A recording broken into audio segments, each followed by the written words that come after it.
Oke, dua kabar yang cukup gacor. Nah, kali ini yang pertama datang dari Indonesia yang akhirnya deal nih dengan MOU pengadaan dua kapal perang frigate Istif dari Turki.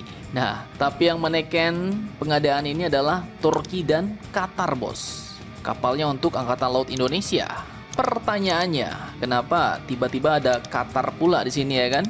Bertindak sebagai apakah mereka? Apakah ini begal kapal Angkatan Laut Turki yang dibuat kemarin?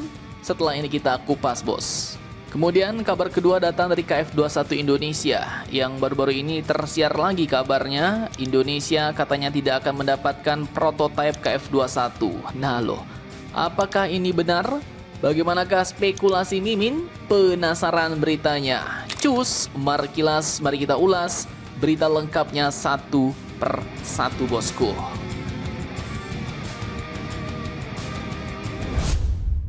Oke, yang pertama jadi tanggal 20 Januari 2026 di Doha, Qatar, tepatnya di ajang DIMDEX, yaitu Doha International Maritime Defense Exhibition 2026. Sebuah kesepakatan penting terjadi, bos, terkait program pengadaan kapal perang untuk Angkatan Laut Indonesia. Jadi kapal perangnya dari Turki, tapi yang teken MOU ada 3 negara nih, yaitu Indonesia, Turki, dan Qatar. Nah, kok bisa gitu ya kan? Oke, jadi admin kutip dari beberapa sumber berita berikut di acara ini. Thai Shipyard, yaitu perusahaan konsorsium galangan kapal militer Turki, telah menekan MOU dengan Barzan Holding, sebuah perusahaan pertahanan milik negara Sultan Timur Tengah, yaitu Qatar, bos. Nilainya tak main-main. Bahkan Mimin rasa cukup mehong nih, yaitu sekitar 1 miliar US dollar.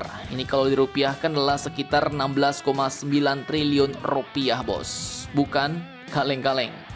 Dan paket pengadaannya yaitu katanya adalah pembangunan 2 unit frigate Istif class atau I-class untuk TNI Angkatan Laut. Nah, pertanyaan pentingnya nih, bos. Kenapa Indonesia beli kapal perangnya lewat Barzan pula, lewat Qatar ya kan?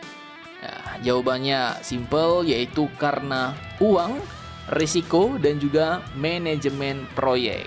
Jadi Barzan Holding ini bukan pabrik senjata, bos, tapi otaknya. Jadi ia adalah lengan investasi dan manajemen pertahanan di Qatar, yang spesialisasinya adalah mengurus proyek pertahanan mahal, lintas negara, dan penuh jebakan teknis. Jadi dari pembiayaan, skema pembayaran, offset industri, sampai koordinasi antar perusahaan, semuanya nanti bakal dirapikan oleh Barzan Qatar.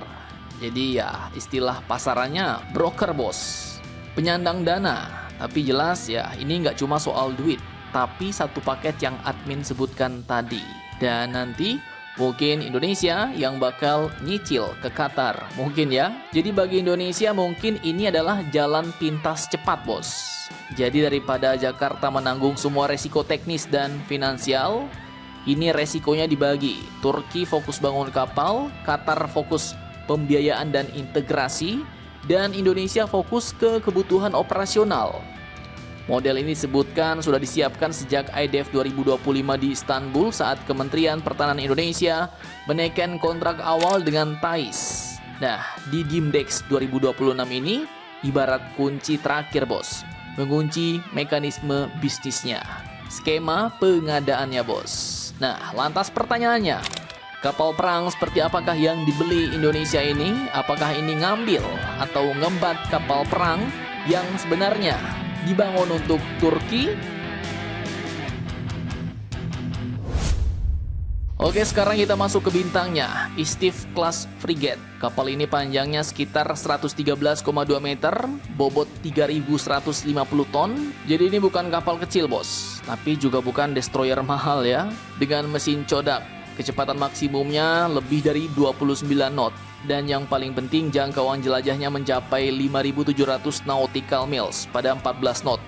Artinya apa? Kapal ini pun bisa patroli jauh, lama, dan tidak bolak-balik pangkalan kayak ojek online. Nah, ini ya upgrade besar dibandingkan Corvette Ada Class. Dan pas banget dengan karakter laut Indonesia yang luas, terpencar, dan penuh choke point.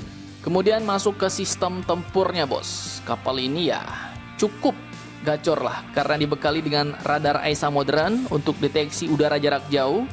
Kemudian combat management sistemnya berbasis network centric, bisa berbagi data dengan kapal dan unsur lain, dan jeroannya ini pun mirip seperti yang dipasang di frigate Merah Putih. Kemudian, kapal ini dibekali dengan 16 sel Vertical Launch System (VLS) untuk rudal pertahanan udara, kemudian menggunakan rudal anti kapal yang kalau Turki biasanya adalah Atmaka, meriamnya 76 mm, punya CWS untuk menghadapi rudal dan drone, serta torpedo ringan plus sistem anti torpedo.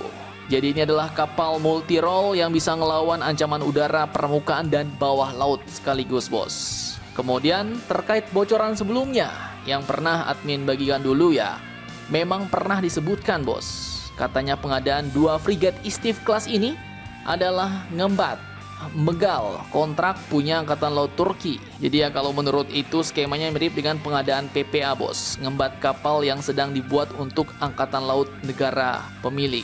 Yang mana katanya kapal ini adalah kapal yang dulu sempat menjadi background foto Kasal saat berkunjung ke galangan kapal Turki, yaitu Izmir F516 dan Izmit F517. Nah, kalau terkait hal ini ya, admin masih belum tahu pasti, bos, karena ya ngikutin sumber-sumber yang ada ya kan. Tapi kalau di artikel-artikel berita asing ini nggak disebutkan seperti itu, bos.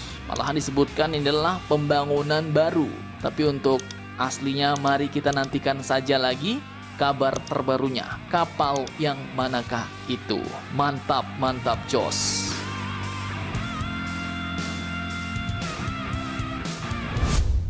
Oke, selanjutnya jadi bayangkan sebuah jet tempur yang diklaim sudah terbang 1.600 kali, melewati 13.000 skenario uji, dan 0 kecelakaan.